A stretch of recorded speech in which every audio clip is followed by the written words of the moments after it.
Olá, sejam todos muito bem-vindos à Associação Centro Espírita Amor e Instrução.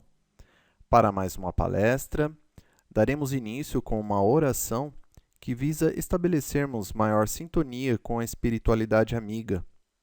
Sendo assim, queremos rogar aos espíritos superiores pelo concurso amigo, por estar aqui conosco e poder nos auxiliar no decorrer do trabalho.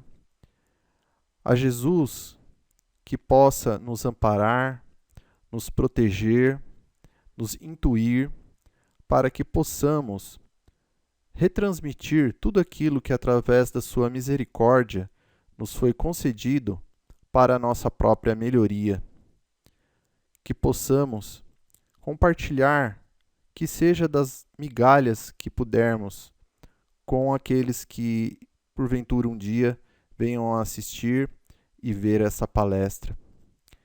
Queremos agradecer a Deus, em primeiro lugar, pela saúde do corpo físico, do nosso perispírito, por nos ter dado a vida enquanto espíritos, e também rogar pela proteção do ambiente, para que os pensamentos aqui retransmitidos estejam em alinho à doutrina espírita, que sejam altamente consoladores e instrutivos. Que assim seja, graças a Deus e graças a Jesus. Muito bem, hoje então nosso tema, família à luz da doutrina espírita. É um tema, assim como todos os outros, né, dentro do espiritismo, são importantíssimos e essenciais, mas esse, o da família, nós chamamos a atenção principalmente porque a família, né, ela houve ali uma transformação muito grande ao passar do tempo. E então nós vamos procurar, né, analisar sobre a ótica da doutrina espírita justamente a questão da família.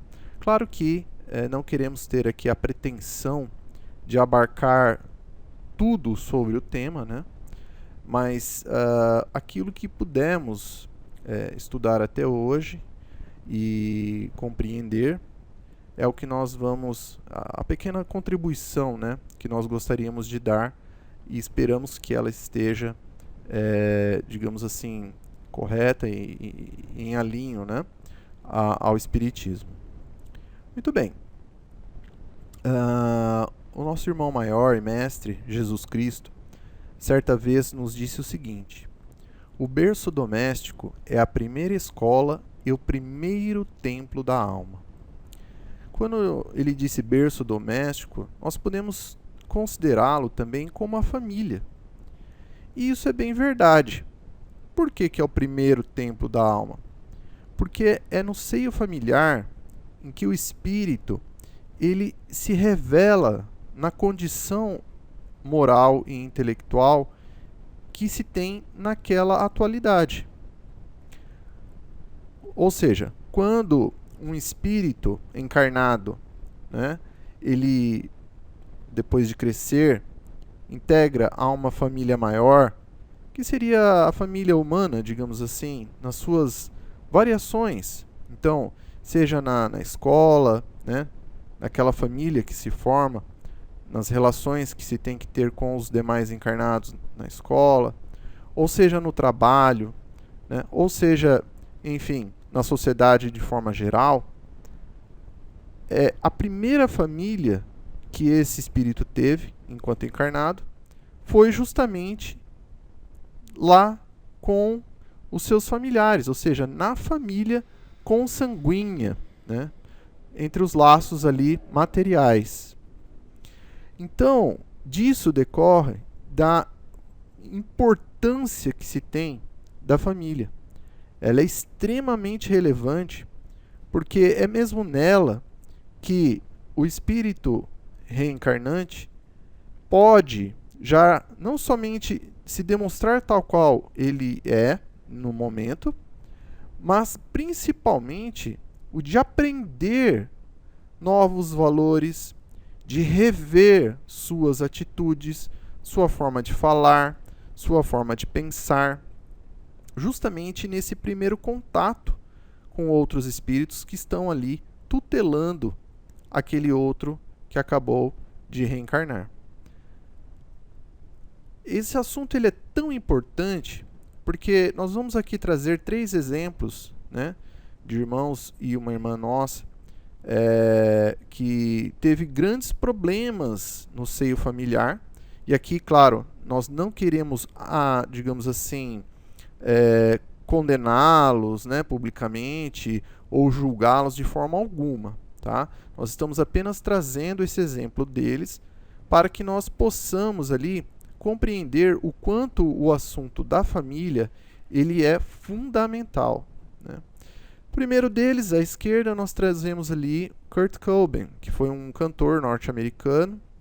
E quando ele era pequeno, né, até uma certa idade, seus pais viviam bem, né, entre si, mas teve ali um problema no seio familiar, né, os pais se separaram, e aquilo gerou um trauma muito grande, né, naquele espírito reencarnante, que fez com que até mesmo ele tirasse sua vida alguns anos depois, justamente porque recentemente ele havia contraído um matrimônio, e que também acabou não dando muito certo, né? Teve uma filha desse matrimônio, mas que, enfim, possivelmente, né, trouxe a ele lembranças lá do passado e que acabou, então, trazendo essa expiação, né, essa prova por demais grande para ele, e ele, então, sucumbiu e acabou suicidando. Então, nós temos ali a questão familiar muito presente, né, o quanto que é difícil.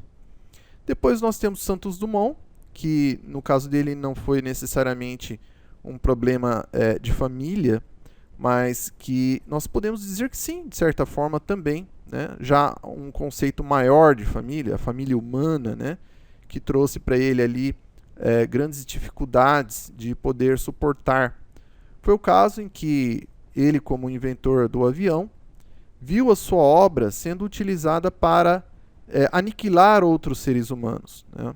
Os aviões passaram então a ser utilizados para matar outras pessoas, o que deixou o Santos Dumont muito, muito triste. Né?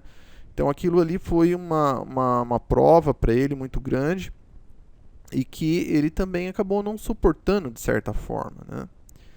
Depois, mais recentemente, com Amy Winehouse, uma cantora britânica, que também, né, os pais se separaram quando ela era pequena.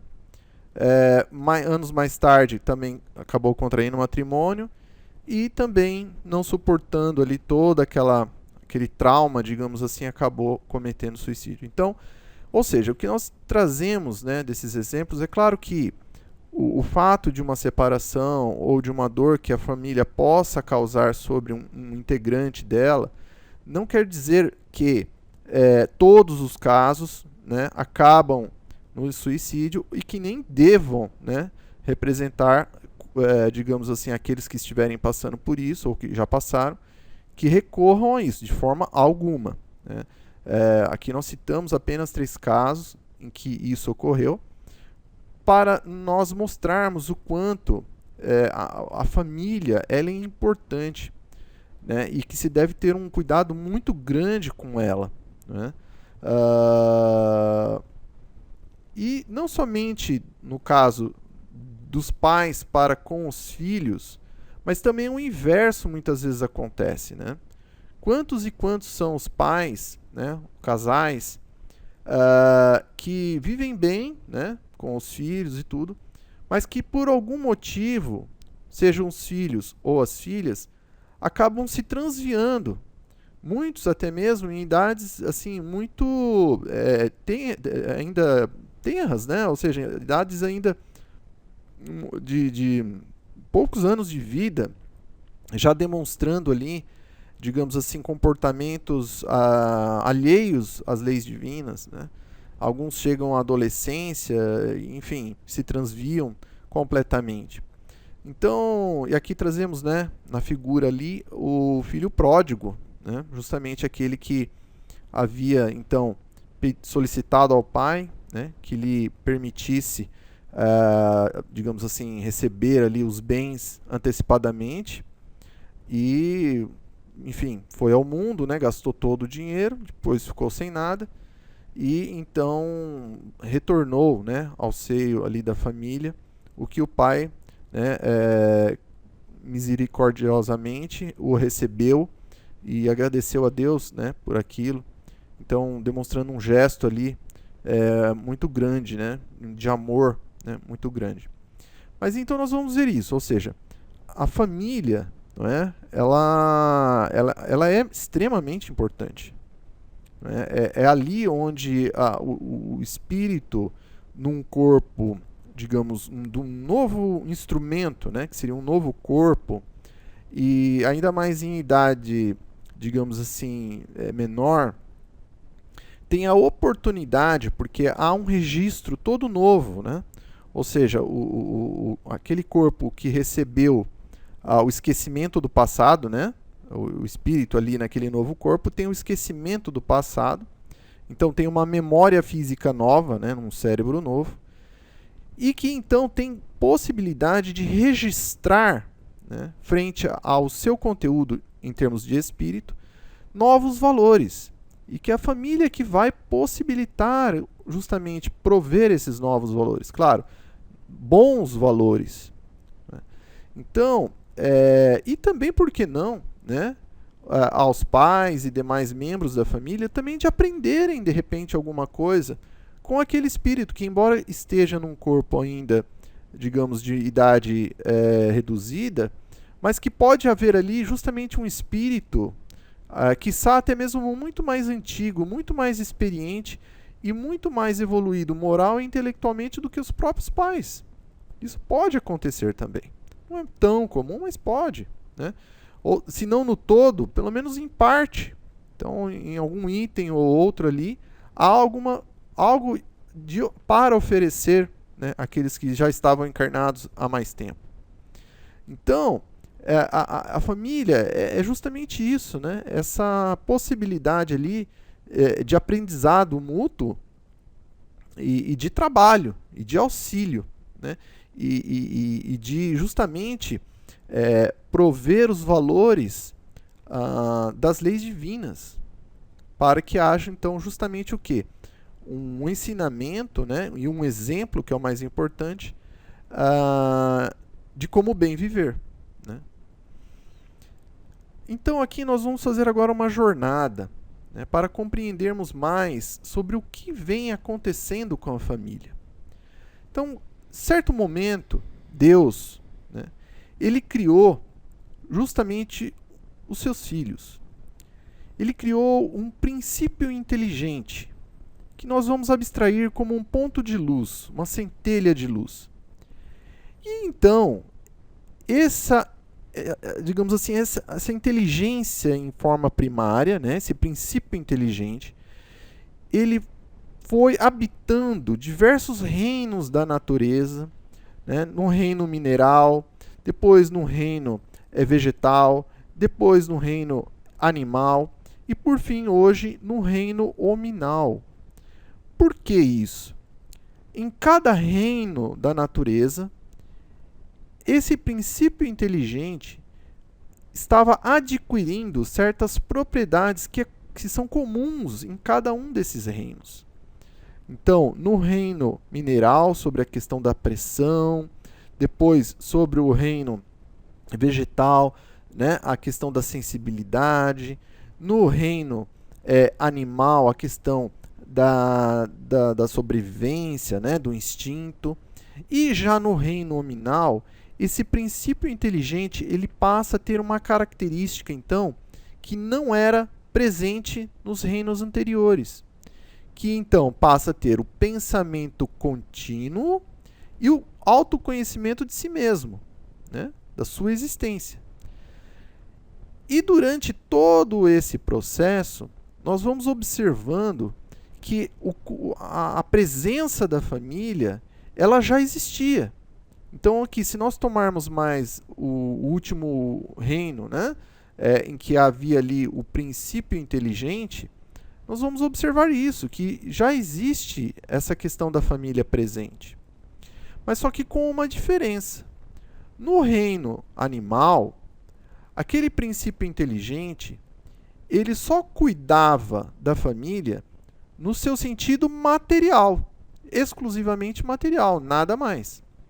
Tanto que nós vamos ver lá no Livro dos Espíritos, que é uma das 5 obras que são a base da doutrina espírita, Allan Kardec, que foi o organizador dessas 5 obras e muitas outras, né, que dão ali, digamos, o pontapé inicial da doutrina espírita, ele questiona aos espíritos superiores, na pergunta 773, o seguinte: por que, entre os animais, pais e filhos, deixam de se reconhecer quando os últimos não precisam mais de seus cuidados?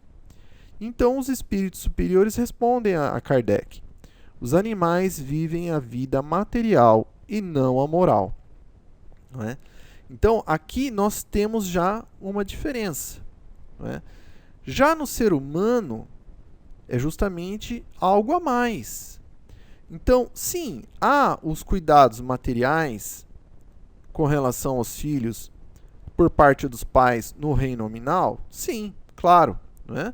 Há ali aquele trabalho material mesmo, de cuidar, de limpar, de alimentar, de vestir, de abrigar. Claro, isso todos sabem. Mas há algo a mais que diferencia os animais. Até mesmo porque, quando um dos filhos, mesmo que cresça e que já possa cuidar de sua vida, né, que vá até mesmo, enfim, morar em outro lugar, trabalhar em outro lugar, que casa-se, contraia-se matrimônio e vá viver com o cônjuge em outro lugar, ainda assim existe justamente esse laço, né, que ele é cada vez mais apertado quanto mais se tem sintonia de sentimento e de pensamento, né? Quanto mais se há afinidade espiritual, esses laços entre esses familiares se mantêm, mesmo sendo os cuidados materiais já não mais necessários.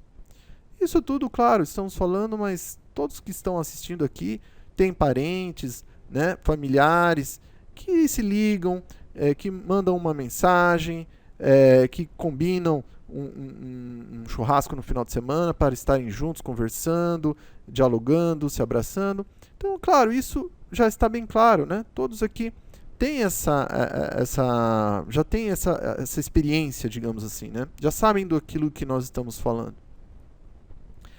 Mas em termos espirituais, então, que é o que nos cabe aqui falar, né, nesse sentido, nessa diferença que existe entre o reino animal, né, em que ali há o princípio inteligente, que ele está focado exclusivamente na questão material, e já no espírito, que passa a habitar a partir do reino hominal adiante, né, que está inclusive a caminho de um próximo reino, né, que seria o reino angelical.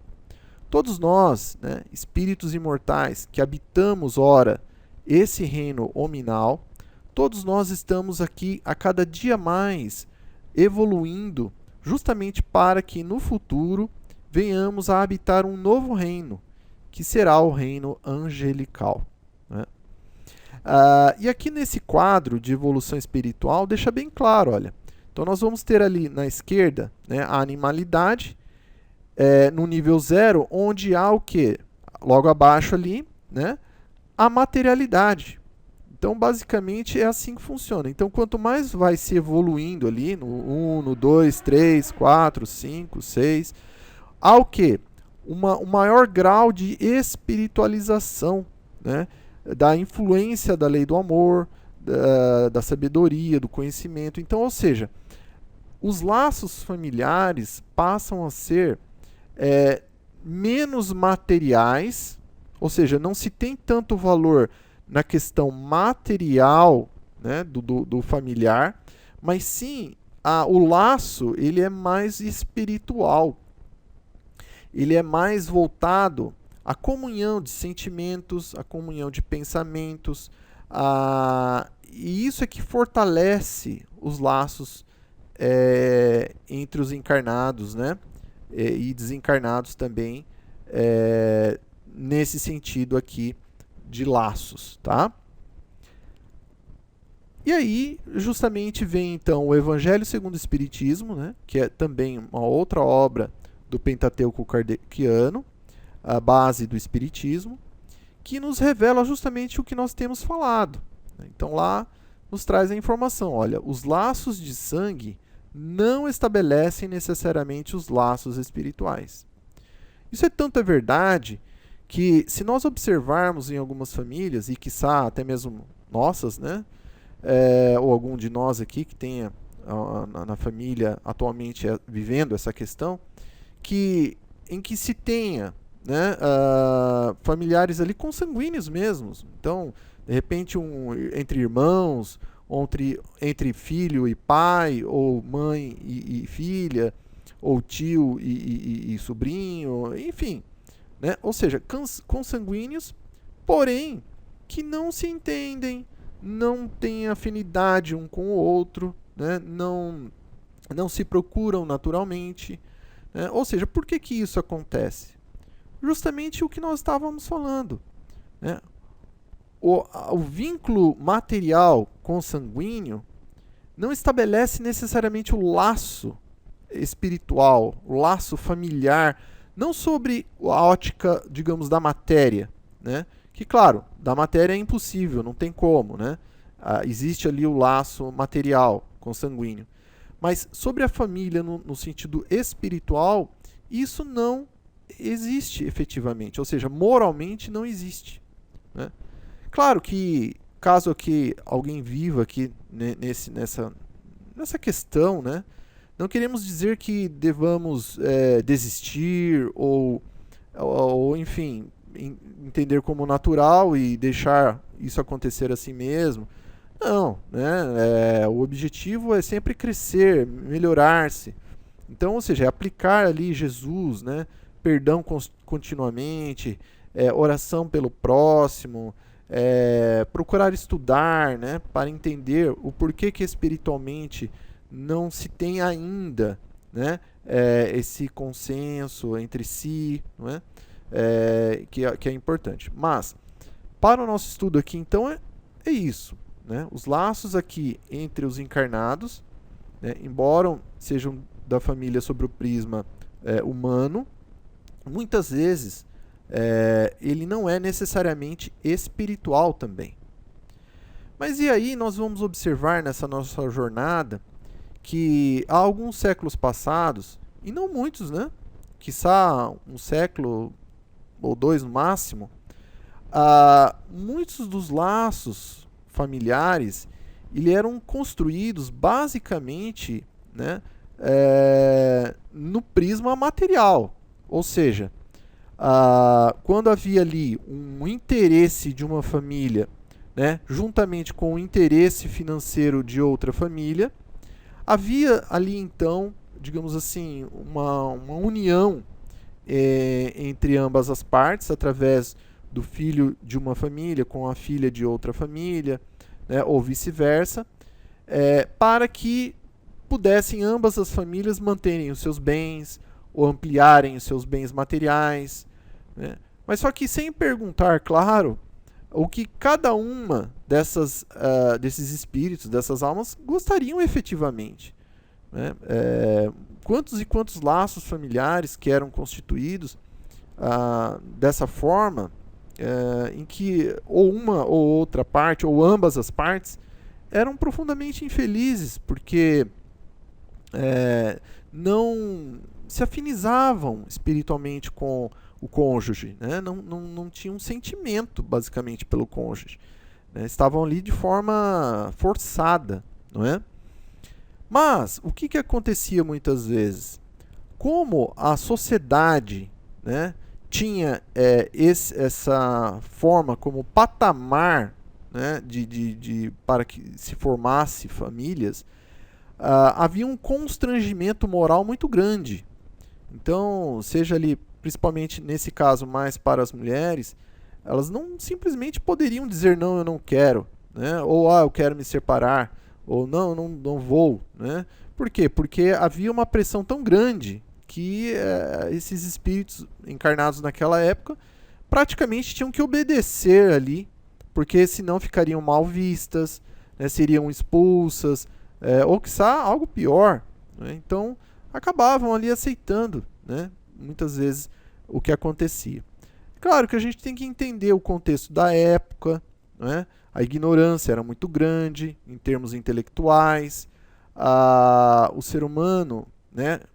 Nós temos que pensar, ele estava mais materializado do que é hoje, não é? Então havia essa preocupação mais pelo lado material, né, do que essencialmente pelo lado espiritual. Então por isso que muitas vezes acontecia isso, né? E então, ao passar do tempo, houve uma certa melhoria. Aqui nós estamos já falando mais ou menos ali, quiçá dos anos 1930, 1950, 1960 para diante, né? Em que houve já uma melhoria no sentido de que os casais já passaram a se formar com base na escolha, né? Então, um escolhia o outro, havia ali um namoro, havia uma escolha recíproca um pouco mais favorável, né, para que se tomasse ali uma resolução de um matrimônio com base na escolha do coração, do sentimento, né, da razão também, mas uma escolha individual, né? Mas uma característica que é importante observar, que foi o que? A família no sentido patriarcal, né?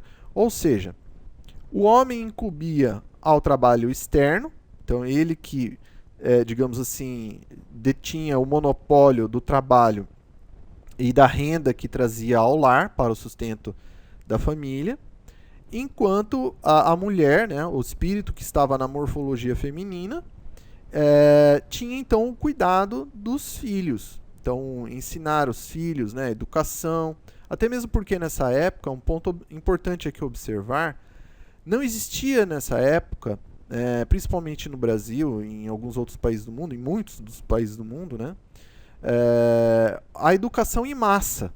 Então, não existiam assim escolas às mãos cheias. A maioria vivia até mesmo no campo, sem acesso à educação, até mesmo educação primária. Então, basicamente, quem fazia a educação dos filhos e cuidados também materiais eram as mães. Mas aqui vem também um outro porém, né, que se existia, né, que era digamos assim, uma questão predominante na época, que era o comportamento, que era assegurado ali por regras rígidas de conduta. Então, jamais um filho, por exemplo, responderia ao pai ou à mãe, né, ou uma filha que simplesmente decidisse fazer o que quisesse na frente dos pais. Isso não existia. E se algum desse espírito, né, na condição ali de filho ou filha, ousasse a fazer isso, era rigidamente punido, castigado. Então, ou seja, havia ali uma hierarquia muito grande, muito bem estabelecida, que era assegurada por normas coletivas, né? Ou seja, a sociedade era assim na grande maioria. Aí poderia se perguntar, mas e os espíritos, eles eram todos santos então? Só porque a sociedade tinha essa forma de pensar, de se comportar? Claro que não, né? Os espíritos tinham muitos ali revoltosos, dos mesmos que existem hoje. Espíritos arbitrários, enfim, espíritos que não toleram, digamos assim, acatar, né, a palavra dos mais velhos, enfim. Ou até mesmo espíritos que, na condição de pais, que também exercem a sua função de forma equivocada. Claro que tinha. A diferença é que, antigamente, como havia essa cultura, digamos assim, das normas a serem cumpridas na base da hierarquia, os espíritos que estavam encarnados naquela época tinham que obedecer e ponto final, porque senão eram contidos fisicamente. O que hoje já não ocorre, né? Hoje já é basicamente o oposto, né, do que acontecia antigamente, né? Se antigamente havia digamos assim, uma contração rígida, hoje não, já há uma ausência praticamente, né, de educação, o que também revelou-se não ser adequado, mas veremos isso mais adiante. E aí então a gente pergunta, né, qual a relação da reencarnação com a família? Então, ou seja, a família quando está lá no plano espiritual e quando ela se materializa aqui no plano material, né? Qual que é a relação aí que se estabeleceu, que existe entre ambos aí? Então, aqui há um ponto importante a observar, né? Então, vamos supor aqui, né? Nós temos aqui esses dois espíritos. Ora, numa encarnação, né? Então, um está ali na morfologia feminina, né? Na figura da mãe, e o outro veio na figura masculina, né? Na questão do pai. Agora, ocorre que há uma reencarnação de ambos. E que pode haver justamente numa outra encarnação uma inversão dos papéis. Isso pode acontecer? Claro que pode, né? Pode acontecer. Ah, mas eu tenho que pensar nisso hoje com relação à minha esposa ou com o meu esposo? Não, de forma alguma. Não se preocupe com isso.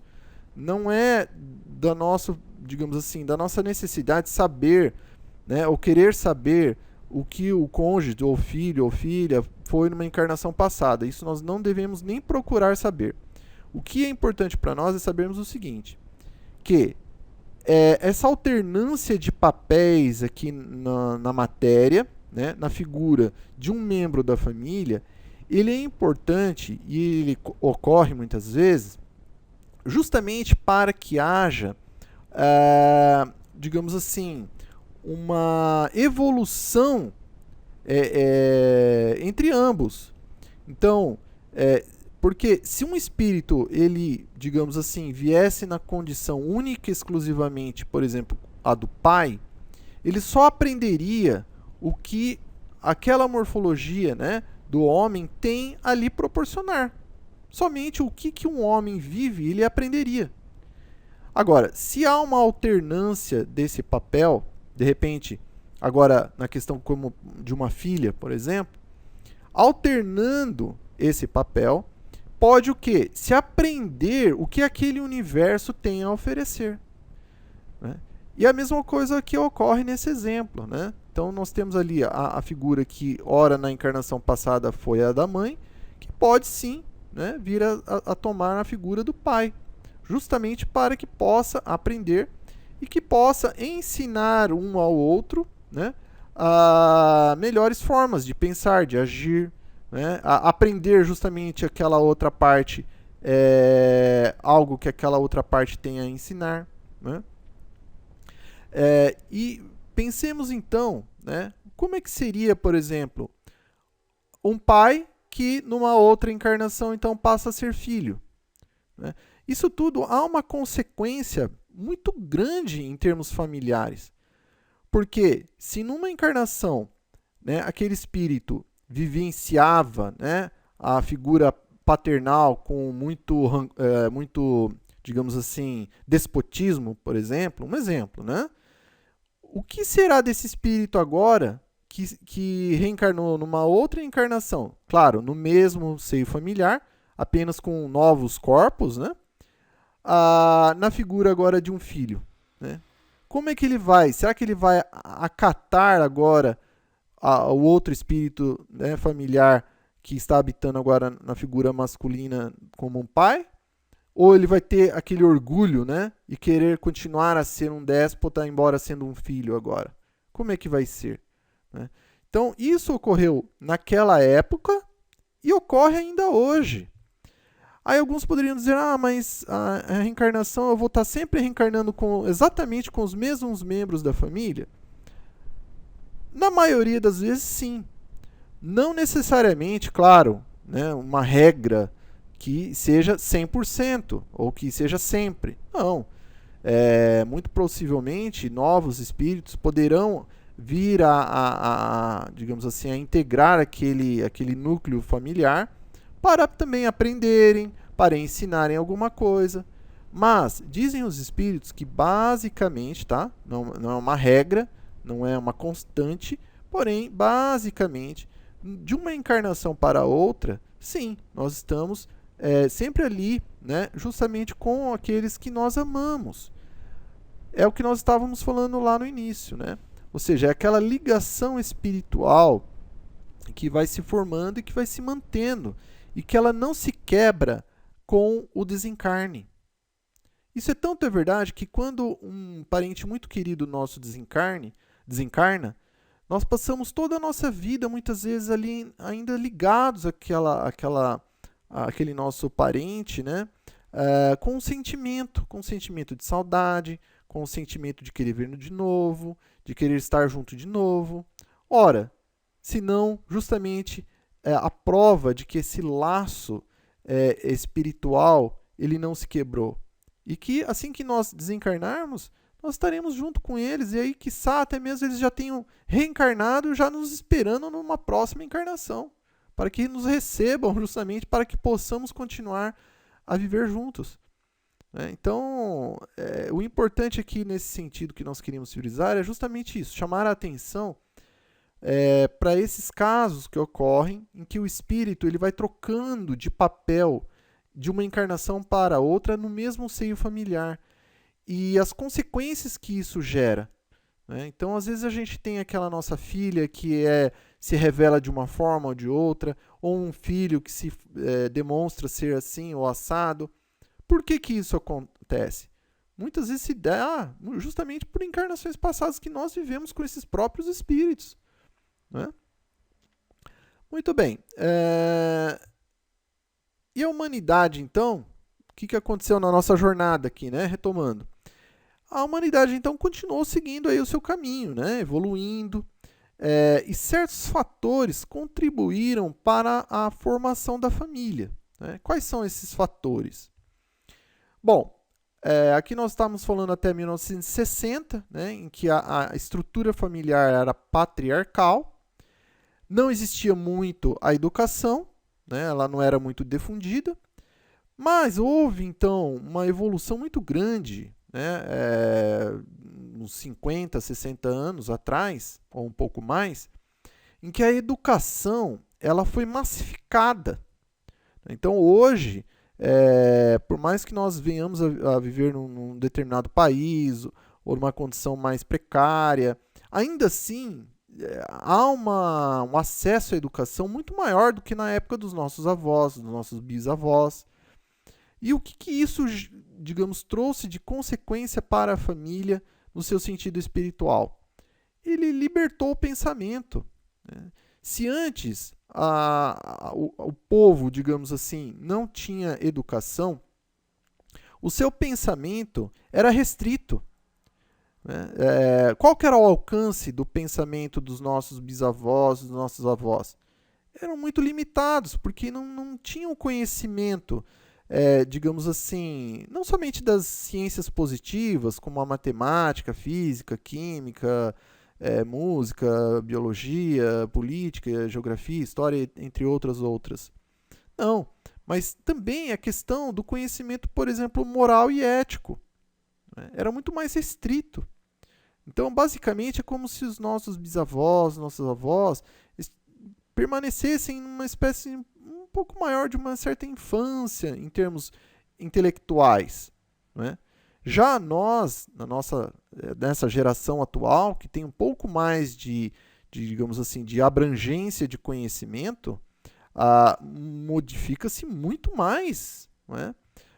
Até mesmo o que nós percebemos justamente é na questão do questionamento. Hoje há um questionamento muito grande. Então, nós vamos observar que no seio familiar, como se conhece, se questiona.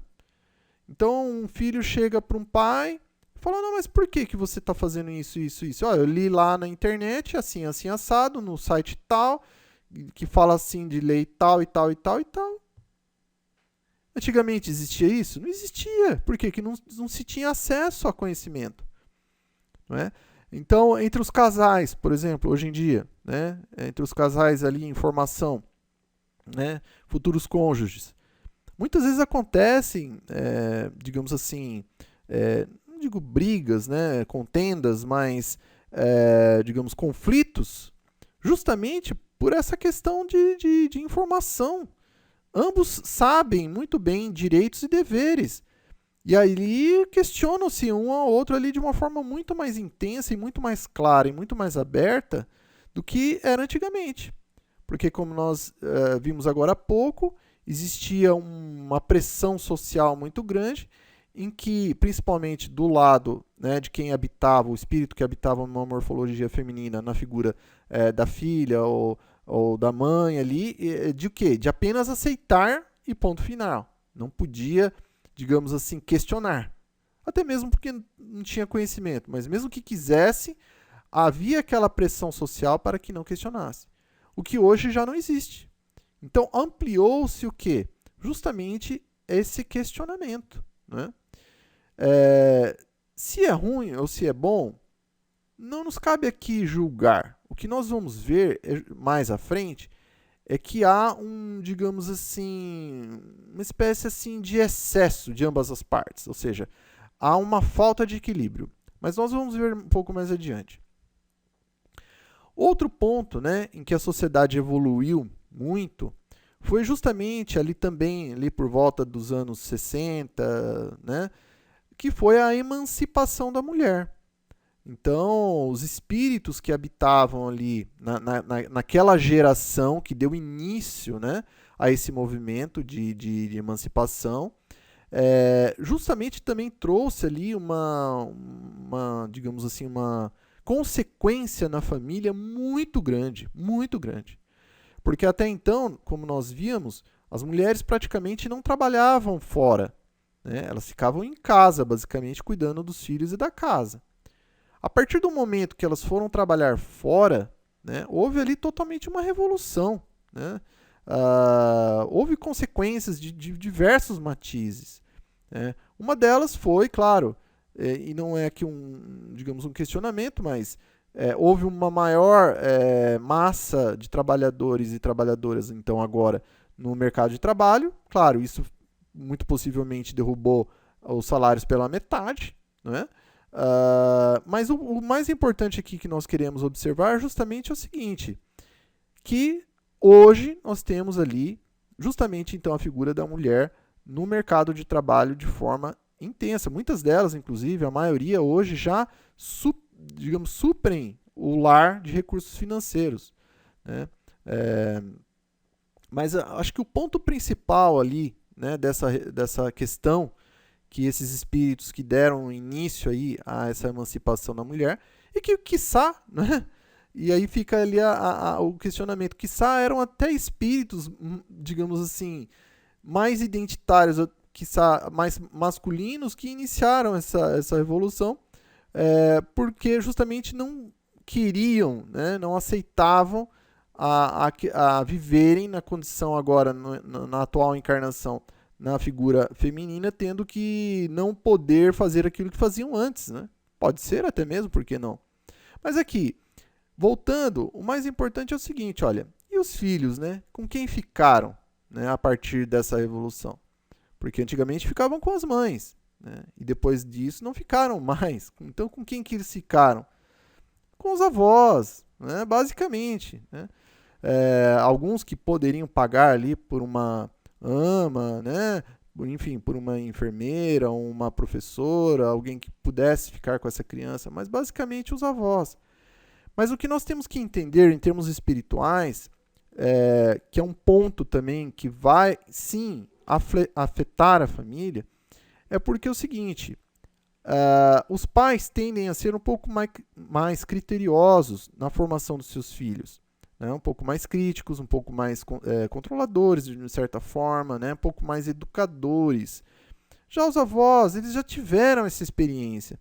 Então, eles geralmente são mais voltados mais à questão da ternura, não, pode fazer o que você quiser, né? Os pais geralmente já cerceiam um pouco mais, os avós claro, já estão com um pouco mais de uma idade mais avançada, então geralmente tendem a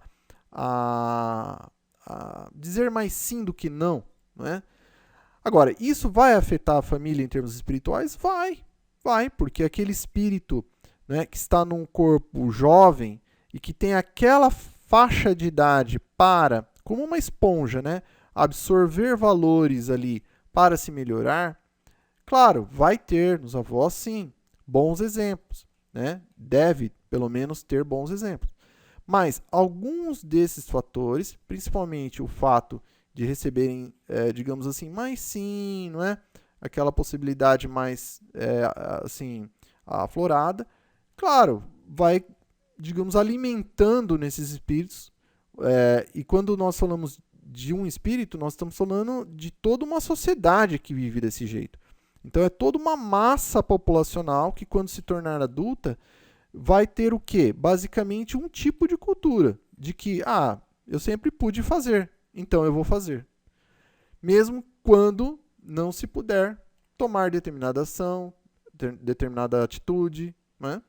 Então, olha só a consequência que isso traz, né? Nós, novamente, não queremos julgar aqui, mas transmitir o quê? A informação de que quando alguma atitude é tomada, há uma consequência futura, né? Para nós avaliarmos, né? Refletirmos sobre ela. E é justamente isso que os avós são, né? Eles são todos cuidados, toda educação, né? Todo relacionamento. Claro que os pais também, tem muitos que são assim, né? Mas geralmente, o que nós queremos dizer aqui, geralmente, os avós têm um pouco mais esse foco, até mesmo porque, talvez, quiçá a experiência, né?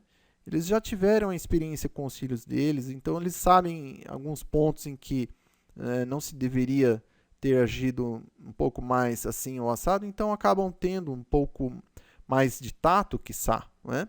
Mas o que nós precisamos saber é isso, que quando houve então a emancipação da mulher e que os filhos passaram no geral, não são todos os casos, e também nós não queremos julgar aqui que foi um erro ou não, mas que é uma consequência, né, que passaram então a viver basicamente com os avós ou funcionários, né, que cuidam ali, ou nas creches, né, que há o quê? Uma educação que não é exatamente igual a que fosse se estivesse esses filhos com os pais, né, ou com a mulher, basicamente, né.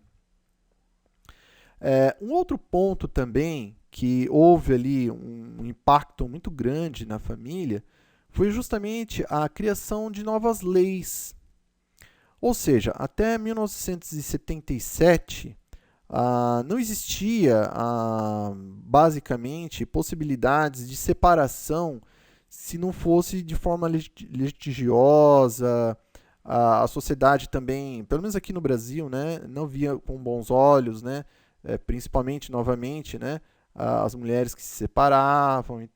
Mas só que houve uma mudança muito grande com a introdução da união estável, que se deu mais recentemente, né? Eu creio que tenha sido ali a partir dos anos 90 até hoje, em que um casal que, por simplesmente viverem juntos, passados ali alguns anos, já adquirem então o título de união estável, ou seja, se necessitarem futuramente, digamos, resolver questões ali, principalmente de natureza material, já podem ser considerados casados, né? E terem direito, então, de uma parte à outra. Então, a união estável, né, foi ali uma introdução que facilitou muito a questão dos relacionamentos, mas que, ao mesmo tempo, também, né, uma outra emenda constitucional, 66, ela suprimiu os prazos e desburocratizou a dissolução das uniões, né, resultando, então, aí, entre os anos de 2010 a 2011, houve um crescimento de 45,6% de separações, maior número desde 1984. Né? E por que isso geralmente ocorre? Justamente por essas facilidades que se foram instituídas, que não existiam antes. Antes era muito difícil você se separar. Hoje não, hoje é muito fácil. Como vimos, para se unir, basta eu viver junto, eu já adquiro o status de casado, depois de alguns anos. E para me separar também, muito fácil. A lei hoje, você vai no cartório, de repente, ali e faz em alguns minutos. Enfim, é muito rápido, né? É muito fácil. Um outro ponto que, por incrível que pareça, também afetou a questão da família foi a aspiração do povo por liberdade política. Principalmente ali no ano, em especial no ano de 1984, com as chamadas diretas já. O que foi o movimento diretas já? Basicamente solicitava, aspirava, né, exigia ali que o povo pudesse eleger diretamente o seu presidente da República. Então, até então, havia um governo ditatorial militar que não permitia isso, né? A eleição era indireta, mas o povo então exigiu e acabou sendo atendido e passou-se então no ano de 1989, numa primeira eleição, e isso afetou também a questão da família, que nós vamos ver mais adiante o porquê. E por último aqui, o que alterou a família foi justamente então também a aspiração por liberdade de imprensa, né? Nesse mesmo período, a imprensa toda era cerceada, todo o conteúdo que pretendia se publicar era vistoriado pelo governo militar, e caso encontrasse-se ali digamos assim, alguma ideia que não lhes agradava, era então cerceada, era proibida, era cortada ali, e só podia se publicar o que era aprovado. E essa busca também por essa liberdade, né, de imprensa alterou também a família, né? Então, nós vamos ver aqui, então, desse resumo aí, dessas mudanças mais recentes que houveram na sociedade. Foram mudanças assim de caráter social, que foram de caráter cultural, né? Elas trouxeram, então, uma maior liberdade nos relacionamentos. Pelo menos elas possibilitaram maior liberdade nos relacionamentos, né? Entre os membros da família. Então, mas o que ocorre é o seguinte: tudo isso que veio justamente para trazer uma melhoria, né, para a família, nós vamos observar que não tem sido bem assim, né? Então, por exemplo, nós que estamos aqui, né, nesse exato momento, assistindo essa palestra, seja no centro espírita, seja na nossa casa, aqui através da internet, assistindo o vídeo, será que nós vivenciamos plenamente essa liberdade no relacionamento familiar, que todas essas ondas de mudanças culturais possibilitaram? Será? Nós vamos ver que não, né? Ou seja, a educação, cujo objetivo, sim, era possibilitar para que aquele espírito encarnado, principalmente dos jovens, evoluísse intelectualmente, mas também moralmente, não vem acontecendo. Por quê? Quantos e quantos são os casos de jovens que desrespeitam os seus pais, que brigam com seus pais, que maltratam os seus pais, não é? Mas que, ao mesmo tempo, têm um alto grau de educação. Muitos são formados já, até mesmo na faculdade, mas que, digamos assim, não respeitam os seus pais, né? A emancipação da mulher, que veio trazer ali, sim, um direito de igualdade perante os homens, né? De todos os níveis, né? De oportunidades, de trabalho, de renda, de forma equânime, né? De forma equilibrada. Um movimento, claro, que também de igualdade no sentido de serem tratadas também de forma com justiça dentro do lar, não é? Foi um movimento basicamente também nesse sentido. Mas será que isso tem sido bem utilizado, né, pela grande maioria das mulheres? Nós vamos ver que nem sempre assim está acontecendo. Nós estamos observando um número muito grande, né, de mulheres que simplesmente desrespeitam os seus maridos, né, maltratam mesmo. Né? Nós tivemos a oportunidade de ver isso em alguns casos. Né? Então, assim, claro que não estou aqui, né, procurando colocar uma única vertente da história. Nós sabemos muito bem que os homens, muitos também, desrespeitam as suas companheiras, o que está errado, claro, nós sabemos disso. Mas o que nós queremos dizer é que esse movimento da emancipação da mulher, em alguns casos, fez com que modificasse de sobremaneira para o lado negativo, né? E não como deveria ter sido o quê? Esse equilíbrio entre ambas as partes. E as novas leis, né? Que elas facilitaram ali o matrimônio. Será que tem sido bem utilizado essa liberdade na família hoje em dia? Nós vamos ver que não.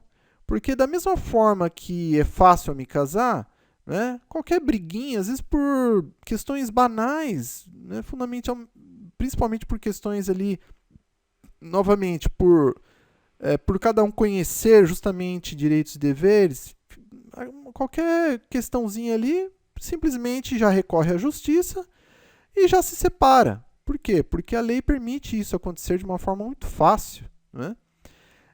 E aí eu contraio matrimônio novamente, porque está muito fácil. Né? Tanto se casar como se separar. Então, será que isso está sendo bem utilizado pela família? Então, nós vamos ver que não. Né? Todas essas ondas, né, digamos assim, de evolução, né, em termos antropológicos falando, né, trouxeram ali, não necessariamente, não está sendo utilizado essa liberdade. O que está acontecendo muito hoje na família, né, entre os espíritos encarnados, é muito mais uma libertinagem, o que é bem diferente do que liberdade. Né? Então nós vamos ver ali filhas, filhos que não respeitam os pais, que não respeitam regras, pais que também não entendem que a sua função é de educação, e nem sempre a educação é dizer sim toda hora, que a educação faz parte também você dizer não em certos momentos. Né? Claro, a questão aqui, a diferença é como dizer esse não. Antigamente esse não era dito com violência ou era feito com violência, o que está realmente errado. Mas esse não hoje tem que ser dito, tem que ser colocado, mas só que a diferença é que tem que ser colocado com diálogo, né? Com exemplos próprios. Mas quando tiver que ser dito, isso faz parte da educação. Né? Então, ou seja, é o equilíbrio que tem que se colocar. Isso é verdadeira liberdade. Mas que não é o que está acontecendo entre ambas as partes, né? Seja dos pais para com os filhos e dos filhos para com os pais. Também nos relacionamentos, né? Essa questão de, eu vou fazer o que eu quiser. Né? Acontece muito hoje, né? Assim, como a mulher trabalha, o homem trabalha, então ambos ganham dinheiro. Então uma das partes simplesmente diz, não, eu trabalho, eu tenho dinheiro, eu vou fazer o que eu quiser. Mas só que se esquece que está dentro de um relacionamento. Ou seja, tem direitos e deveres que têm que ser cumpridos. Não é só ver a visão unitária, ao mesmo tempo querendo viver dentro de um relacionamento. Né? Outras questões que ocorrem também é quando há um espírito de competição para quem quer ser o maior, quem é o maior, ou quem faz sofrer mais que o outro. Né? Isso é uma libertinagem, não é uma liberdade. E aí a gente traz também para outras questões, né, como a da imprensa, né, a dita liberdade de imprensa. Né? Isso hoje é uma liberdade ou uma libertinagem? Nós vamos ver que é mais uma libertinagem à medida que não se checa a informação, né? Se publica justamente o que se bem entende, sem nenhuma consequência, sem nenhuma regra, sem nenhuma forma de se poder ponderar aquilo, né? Sem até mesmo dar a voz do outro lado, na mesma medida do tamanho da reportagem, né? Muitas vezes acontece que faz ali, digamos, diversas edições falando sobre uma coisa, mas dá a oportunidade desse outra parte de falar em apenas 2 linhas ali no cantinho, escondidinho, lá no final. Então, isso é liberdade de imprensa? Não, isso é libertinagem de imprensa. Então, nós vamos ver isso, né, que essa liberdade não está sendo bem utilizada, né, na família hoje em dia. Basicamente, o que nós queremos dizer em termos espirituais, o que nós acreditamos que esteja acontecendo, é justamente isso, né? É como se cada membro da família, né, que estivesse ali, os espíritos ali num carro, né, e esse carro é como se fosse o corpo físico, digamos assim. Então, a mãe ali no corpo físico de mãe, né, aquele espírito ali, então, digamos, desrespeitando o marido, né, ou o marido desrespeitando a mulher, ou o filho, né, ali no carro, né, naquele corpo, aquele espírito, né, naquele corpo que nós estamos abstraindo ali na figura do carro, enfim, desrespeitando a mãe, desrespeitando o pai. Então é como se esses espíritos, né, estivessem vivendo na família como se a velocidade permitida máxima fosse a de 60 por hora, sendo que a família, os membros da família hoje, em termos de comportamento, que conseguiram aí adquirir através das últimas décadas, né, por todas essas revoluções que aconteceram recentemente, que nós já demonstramos, estivessem ali, digamos assim, vivenciando a 120 por hora, sendo que a via permite apenas 60 por hora. Ou seja, a forma de pensar, de falar, de agir, ela está diametralmente oposta ao que ocorria na família há algumas décadas atrás. Então, se alguns anos atrás, digamos assim, nós tínhamos um extremo, né, de cerceamento máximo, hoje nós temos o inverso, que é uma libertinagem desmedida, desregrada. Né? Essa libertinagem, ela está também em outros casos que a gente possa ver, né? Então, essa busca do ser humano, e sempre colocando, né, a liberdade como, digamos assim, motivo que as faz defender, né, as suas opções equivocadas, seja ela do aborto, das bebidas alcoólicas, de armas de fogo, drogas, jogos de azar, e até mesmo ali, em alguns casos, né, de alguns motociclistas ali que quebram espelhos das pessoas, justamente porque acham que a via é sua, né? Sendo que é até proibido andar ali no corredor. Então, ou seja, sobre o lema da liberdade, né, se quer o quê? Fazer o que bem entende, se esquecendo que a verdadeira liberdade, né, não é essa. Né? Mas, como é que nós, então, o que nós devemos fazer, então, para vivenciarmos essa liberdade que a família hoje, digamos assim, tem disponível, né, para cada um aqui? Nós acreditamos, e temos certeza disso, de que a única maneira é procurar conhecer e praticar o Evangelho de Jesus. Por quê? O Evangelho de Jesus Cristo, ele nada mais é do que a tradução das leis divinas para nós entendermos quais são as leis, como elas funcionam e como nós devemos aplicá-las em nós mesmos. Ou melhor dizendo, como nós podemos identificá-las em nós mesmos. Porque se nós somos filhos de Deus e Deus é perfeito, logo nós somos perfectíveis. Logo, a perfeição relativa mora em nós, está em nós. Nós só estamos tendo que descobrir isso em nós. Então, conhecer e praticar o Evangelho é necessário mais do que nunca hoje na família. Porque é com o Evangelho é que as relações entre os membros da família vão se harmonizar, embora haja toda essa possibilidade da educação, da independência da mulher, digamos assim, da liberdade, né, de se falar, de se expressar, e todas essas revoluções que aconteceram nas comunicações, enfim, tudo isso que fez com que hoje os encarnados na família tenham o maior poder, digamos, de se relacionarem mais à vontade, o que vai equilibrar, o que vai trazer ali um equilíbrio, né, para cada um, é justamente a prática do Evangelho, que nada mais é do que a prática do amor, da caridade, através de todas as suas filhas. Então, é a misericórdia, é a compreensão, é a tolerância. Então, aplicando isso de um membro da família para com o outro.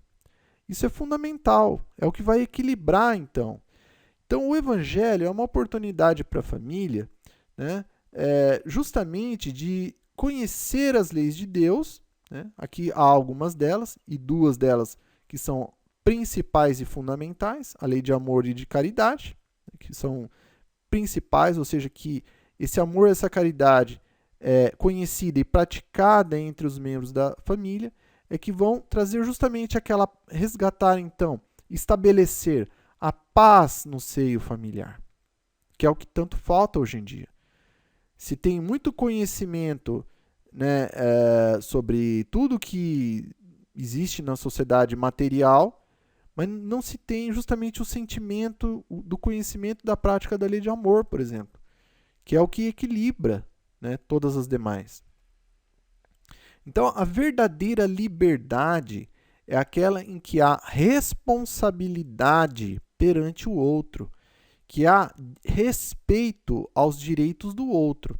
Então, toda vez que nós quisermos tomar alguma atitude, né, que esteja ali, claro, que afete outros seres humanos, outros membros da nossa família, basta nós nos questionarmos o seguinte, né, estou sendo responsável por esse meu ato, e principalmente tendo responsabilidade para com o outro? Estou respeitando o direito do outro? Se isso estiver a contento, então eu posso exercer essa verdadeira liberdade. Caso contrário, isso não é liberdade. Eu estarei agindo de forma equivocada, estarei agindo de forma como uma libertinagem, o que é o oposto. Então, o Evangelho de Jesus, quando ele é conhecido e praticado na família, isso, claro, não vai retirar as provas e as expiações que podem acontecer entre um membro e outro da família. Mas o que vai acontecer é o seguinte, toda vez que, por exemplo, tiver uma contenda material, né, em vez de ali haver uma separação, então a mulher e o marido, estamos brigando aqui pelo bem material, então é fácil me separar, eu vou lá me separar amanhã, e porque é fácil a lei me permite. Não. O Evangelho vai entrar nessa ocasião e vai fazer com que possibilite um retorno ao diálogo e ao consenso. É isso que o Evangelho vai fazer. Veja que o conhecimento da lei de separação permanece o mesmo para ambos. Ambos sabem que é fácil. Mas já com o Evangelho, já há um resgate, né, de um diálogo e de um consenso que equilibra. Falou, opa, peraí, eu sei que é fácil, mas será que é o melhor caminho? Não é bem assim, né? Deixa eu tentar o máximo que for possível. Se uma filha, por exemplo, né, disser, eu faço o que eu quero, né? Se ela tiver contato com o Evangelho e praticar o Evangelho, né, na família, ela vai ter justamente o conhecimento, né, do quê? Justamente do respeito que ela deve aos pais e o quanto isso é bom para ela mesma ou para ele mesmo. E isso só se faz o quê? Encaminhando os jovens, encaminhando as crianças ao estudo do Evangelho, né, da evangelização infantil, né? Para que se possa, então, justamente ter uma família saudável, né? Espiritualmente falando, não somente materialmente falando, mas espiritualmente falando também. E aqui nós temos um quadro que nós acreditamos ser assim, um resumo, o suprassumo e fundamental da palestra de hoje, em que nós temos então a família hoje, né, em pleno ano 2022, né, que está um pouco mais adiante aqui, e que com o Evangelho de Jesus, por exemplo, sendo conhecido e praticado, olha só que interessante que pode acontecer. Vamos supor que ocorra ali, digamos, uma expiação, uma prova ali, né, entre os pais. Com o Evangelho, pode-se o quê? Ter justamente o conhecimento do quê? Perdoai e sereis perdoados. Isso aqui é um exemplo. Então, vamos supor ali que o pai tenha cometido algum equívoco ali, e, claro, o espírito que habita ali, a morfologia feminina, né, na figura da mãe, tenha sido prejudicada de alguma forma. Ora, conhecendo-se o Evangelho em família, esse espírito vai poder refletir um pouco mais. E assim, o inverso também pode acontecer. Não é? E se essa questão ocorre já entre os irmãos, em que, digamos, continuamente peleiam-se, se eles estão ali no lar, tendo a oportunidade de conhecer o Evangelho, através do Evangelho, do culto do Evangelho no lar, por exemplo, promovido principalmente pelos pais e convidando os filhos a estarem juntos. Lá, eles podem justamente cair nesse trecho aqui, ó, em que esses dois espíritos vão tomar conhecimento disso. Os laços do sangue não criam forçosamente os liames entre os espíritos. O corpo procede do corpo, mas o espírito não procede do espírito.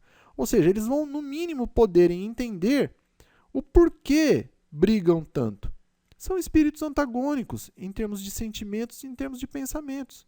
Quiçá, em outras encarnações, tiveram ali alguma contenda que aí não ficou muito bem resolvido e que estão vivendo hoje porque, enfim, estão ali para justamente saudarem entre si esse mal. Então, já no mínimo, quando pensarem em brigar novamente, já vão saber, opa, peraí. Né? Então, eu sei que se eu não brigo geralmente com a minha irmã ou com o meu irmão é porque tem algo aqui. De repente, eu posso me melhorar para que isso não aconteça mais. Né?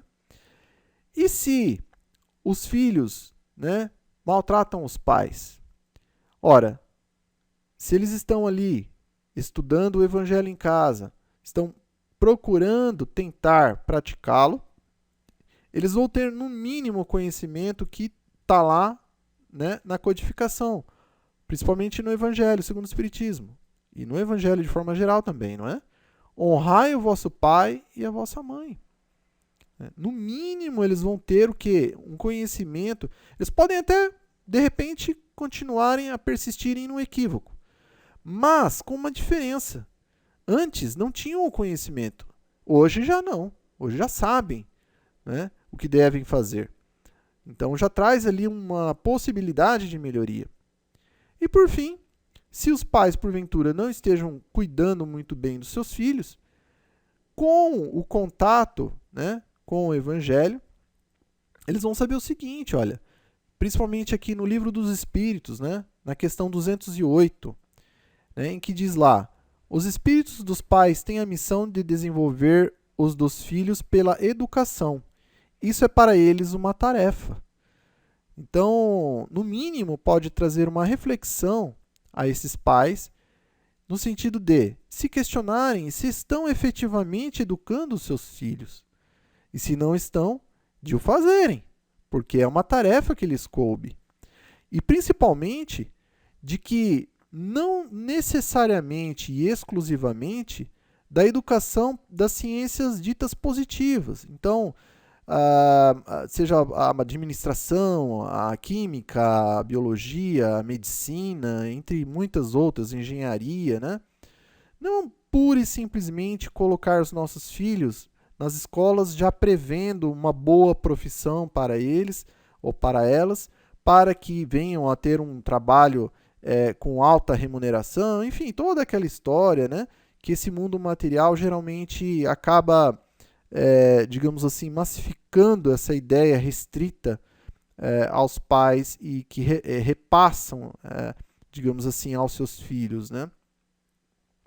Porque nós vamos ver o seguinte, que a garantia única e exclusiva dessas ciências que podem ou não trazer ali um retorno financeiro, né, aos filhos e, consequentemente, aos pais, né, não são necessariamente essenciais ou não são essencialmente exclusivos em si mesmo, né?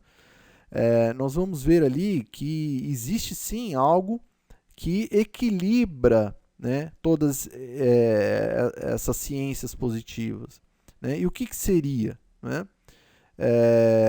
Por quê? Porque nós vamos ver ali, olha, que existem tantos e tantos bons advogados, ou bons professores, ou bons lixeiros, ou bons operários, ou bons bancários, enfim, qualquer profissão, né, que, embora tecnicamente realizem o seu trabalho de forma adequada, não necessariamente, moralmente, o fazem de forma correta, né? Então nós vamos ver que o contrapeso ali da técnica, né, é justamente o quê? Novamente, o evangelho, as leis de Deus, né, que é a parte ético-moral.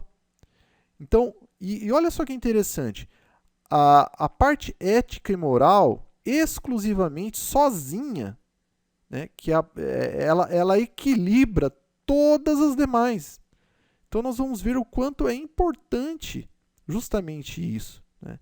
Então daí, digamos assim, consequentemente falando, o quanto é importante para os pais desde cedo, né, não somente realizarem o culto do evangelho no lar com as crianças, mas procurarem também colocá-las em escolas, né, nas religiões que participam, para as crianças desde cedo, né, até a juventude, até a fase adulta, estarem justamente também aprendendo conteúdo moral, conteúdo ético, né, que possa trazer ali um direcionamento para as suas vidas, porque perante as provas também da vida e as expiações que a vida vai apresentar a eles, né, eles tenham discernimento, tenham capacidade de suportar essas provas,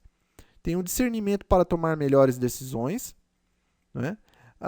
E também no transcurso das suas vidas em termos profissionais, que o possam fazer também da melhor forma possível.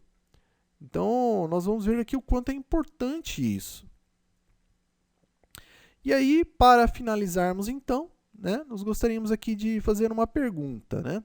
Quem aqui de nós que gosta do centro espírita, ou até mesmo caso alguém aqui não seja necessariamente espírita, troque a palavra ali centro espírita por igreja, ou, né, digamos assim, enfim, qualquer outro digamos assim, forma ali onde se realiza as reuniões da sua religião, né? Quem aqui, né, digamos assim, se afiniza, gosta de tudo aquilo que representa, né, esse acolhimento, essa oportunidade de estudo, de melhoria interna, de consolo amigo, enfim, desse auxílio desprendido, né? Ora, todos nós, né, nós afinizamos, nós gostamos disso, porque se não fosse assim, nós não estaríamos aqui. Não estaríamos tanto no centro espírita ou até mesmo vendo essa palestra. Então, que tal fazermos do nosso lar, ou seja, da nossa casa, que é o primeiro templo da alma, né, a família, que é o primeiro templo da alma, que o objetivo também é de acolher, de consolar, de esclarecer, e que é justamente o convite de hoje, né? E quem faz esse convite é o próprio Cristo, que nos diz, segue-me, que para que nós venhamos a introduzir justamente o conhecimento das leis divinas no seio familiar, como já vimos, né, para equilibrar a relação familiar e para promover os nossos membros da família.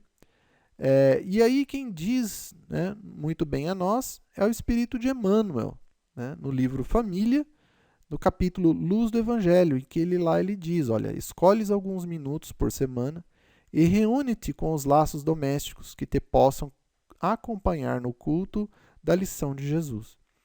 Então, essa é uma campanha permanente, né, da Federação Espírita Brasileira. Não estamos falando no nome deles, tá? Apenas citando-os. E que diz ali, ó, amplie o bem que existe em você, né? Então, realizando o Evangelho no Lar é super fácil, basta escolher um dia da semana, um horário ali que a maioria dos membros da família estejam presentes, fazer um convite. Então, é feita uma oração inicial, uma leitura ali de uma parte do Evangelho aberto ao acaso, né? Depois faz um entendimento da leitura, num trecho curto, faz uma oração final, uma vibração também, né? E pronto, né? Feito ali o Evangelho, né? Muito importante. Então, olha, outra campanha também, o melhor é viver em família, aperte mais esse laço, né? Uma outra campanha aqui muito importante. E para que essa família possa existir, é fundamental que nós venhamos a rejeitar a ideia do aborto, né? Como nós vimos, a nossa família, os membros que a compõem, são espíritos que foram nossos familiares em encarnações passadas, na maioria das vezes. Então, se nós pensamos, ou porventura, né, venhamos a abortar, não é um espírito qualquer que será abortado, será um espírito familiar nosso, quiçá o nosso pai na encarnação passada, quiçá a nossa mãe na encarnação passada, né? Quiçá uma pessoa muito querida que nos foi numa encarnação passada, né? Um grande amor, de repente. Então, assim, não se sabe, né? Mas que há uma probabilidade muito grande que seja justamente alguém muito querido, né? Então, é fundamental que nós venhamos a ressachar a ideia do aborto, lembrando que o aborto não é necessário, né? Existe hoje uma lei chamada de entrega voluntária, em que toda mãe que não queira, né, ter a criança por qualquer motivo que seja, ela possa entregar ali ao Estado, e o Estado então dá andamento no caso a adoção, né? Então, mas que, claro, né, o mais importante é procurar o possível para manter essa criança, né, no seio familiar, porque certamente ela nos é muito cara. Tá ok? Então, com isso, a gente encerra aqui o que nós gostaríamos de falar sobre a questão da família à luz da doutrina espírita. Desejamos muita paz para todos. Agradecemos muito, né, por estarem aqui conosco até esse momento. Vamos passar aqui alguns recadinhos finais antes da nossa oração final. Bibliografia, claro, sempre o Evangelho segundo o Espiritismo, que nos traz ali a esperança, enfim, nos traz conhecimento para que possamos continuar aqui o trabalho. As imagens utilizadas aqui nessa apresentação, elas foram colhidas da internet, consideradas de uso gratuito. Então, se porventura alguma não o for, por favor, nos avise no e-mail. Assim também como caso alguém encontre algum erro gramatical, algum equívoco doutrinário, também, por favor, nos avise no e-mail. E, por fim, né, a nossa oração final, com a nossa tradicional recomendação de palestrantes e oradores espíritas que nós encontramos aqui nos sites de vídeo. Basta digitar lá o nome completo na pesquisa, que nós recomendamos, né, são oradores aí que têm uma bagagem doutrinária muito elevada, né, pode colaborar muito para conosco, que nós recomendamos. Caso, porventura, algum palestrante aqui esteja vendo e não esteja aqui relacionado, nós pedimos perdão, né? Muito possivelmente nós não o conhecemos, por isso que não está aqui ainda, né? E por fim, então, a nossa oração final, né? Nós gostaríamos então de convidar a todos a estarem unidos agora conosco, nesse momento, para que possamos fazer a nossa oração final. Gostaríamos de agradecer a Deus do fundo dos nossos corações por mais esse dia, por mais essa oportunidade. Agradecer aos espíritos, né, dos nossos familiares, principalmente dos nossos pais, que nos permitiram retornar à carne através de uma nova encarnação. Agradecer do fundo dos nossos corações por tudo de bom que nos tem feito, que possamos retribuir, né, honrando-os da melhor forma possível, pois é única e exclusivamente até mesmo o nosso dever. E queríamos agradecer a Deus, né, também por nos ter permitido estar aqui.